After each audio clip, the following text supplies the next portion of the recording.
আজকের এই ক্লাসে আমরা নবম শ্রেণীর ছাত্রদের জন্য বার্ষিক সামষ্টিক মূল্যায়ন 2024 এর জীবন ও জীবিকা সাবজেক্টের নমুনা প্রশ্ন ও উত্তর নিয়ে আসছি। তোমাদের 2 নম্বর প্রশ্নের সমাধান করে দিব, কারণ আমরা বিগত ক্লাসে কিন্তু 1 নম্বরের 3টি প্রশ্নেরই উত্তর করে দিয়েছি। তো আজকে আমরা করব 2 নম্বরের প্রশ্নের উত্তর। যদি তুমি খেয়াল করো 2 নম্বর প্রশ্নটি, নিচের প্রশ্নগুলোর যথাযথ উত্তর প্রদান করো। যে কোনো 2টি প্রশ্নের উত্তর প্রদান করতে হবে। এখানে 3টি প্রশ্ন তোমরা দেখতে পাচ্ছ। নাম্বার 1, সামাজিক উদ্ভোক্তা বলতে কি বোঝো? 2 নাম্বার, স্থির ব্যয় কাকে বলে? 3 নম্বর প্রশ্ন, পরিবর্তনশীল ব্যয় কাকে বলে? এই 3টি প্রশ্নের উত্তর যদি তুমি না জেনে থাকো তাহলে আমরা এখনই তোমাকে সমাধান করে দিচ্ছি। তবে তোমাদের পরীক্ষা কেন্দ্রে কিন্তু যে কোনো 2টি প্রশ্নের উত্তর দিতে হবে। তো চলো আমরা প্রশ্নগুলোর উত্তর দেখে নিব। তো আমাদের 1 নম্বর প্রশ্ন ছিল সামাজিক উদ্যোক্তা বলতে কি বোঝো? উত্তরে আমরা লিখতে পারি, আমরা সমাজে সবার সঙ্গে মিলেমিশে বসবাস করি।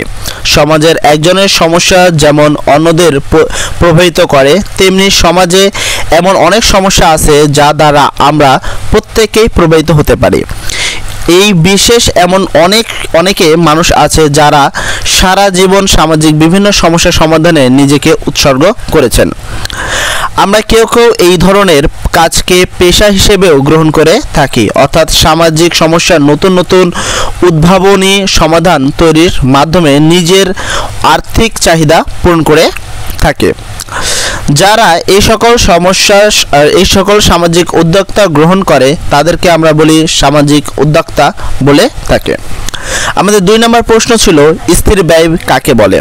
সেই প্রশ্নের উত্তরে যদি আমরা দেখি, আমাদের 2 নম্বর প্রশ্ন হলো স্থির ব্যয় কাকে বলে? উত্তরে আমরা লিখতে পারি, যে সকল ব্যয় উৎপাদনের পরিমাণ বৃদ্ধি হ্রাসের সাথে পরিবর্তন না হয় বরং স্থির থাকে তাদেরকে স্থির ব্যয় বলে। সামাজিক উদ্যোগের ক্ষেত্রে যে সকল ব্যয় পুরো কার্যক্রমে একবারই করতে হয়, যেমন ব্যয়গুলোকে স্থির বলা হয়। যেমন যন্ত্রপাতি ক্রয়, অফিসিয়াল পণ্য, আসবাবপত্র ক্রয় ইত্যাদি, এগুলোকে স্থির ব্যয় বলে গণ্য করা হয়।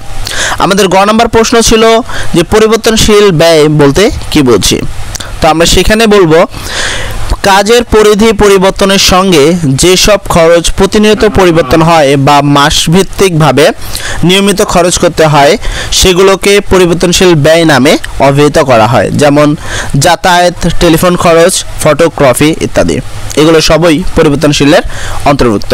তো আজকের আমাদের যে ক খ গ 3টি প্রশ্নের উত্তরই করে দিলাম। যদি তোমাদের কোনো জায়গায় বুঝতে কোনো সমস্যা হয় অবশ্যই কমেন্ট সেকশনে বলবা।